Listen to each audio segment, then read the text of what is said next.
आज आमच्याकडे सण नाही, काही खास दिवस नाही आजचा, तरीसुद्धा मस्त असं छान-छान बनतंय. कारण हे सर्व आहे आईचं प्रेम, जे मी आता माहेरून येता-येता घेऊन आलेली. सो आरोहीच्या पप्पांचं म्हणणं होतं, "अगं टेस्ट तरी करू दे, तळून बघ." म्हणून जे आहे एवढा घाट घातला, मस्त जेवण केलं. हां, मी आता ऑइली आणि साखर पूर्णपणे बंद केलेली आहे, त्यामुळे मी पुरी वगैरे काही खाल्ली नाही. पण पापड खायचा मोह काही आवरला नाही.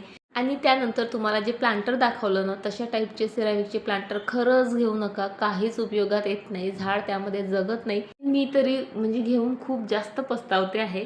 त्यानंतर हा स्विमिंग टब आज फायनली बाहेर काढला. खरं तर याने खूप पसारा होतो, त्यामुळे नको वाटतं. पण मुलांच्या आनंदासाठी असं वाटतं ठीक आहे, जाऊ देत. त्यानंतर आता मी बनवते आहे बिटाचा ज्यूस. आणि तो आठवड्यातनं 2दा तरी मी पीत असते. पण कधी-कधी ना बनवायचा कंटाळा येतो. पण बीटचा ज्यूस माझ्यासोबत आरोहीचे पप्पाही पीत असतात. मग घरच्यांना प्यायचं असलं की मात्र आपण कंटाळा न करता बनवतो. नाहीतर स्वतःसाठी तर तुम्हालाही माहीत आहे मग.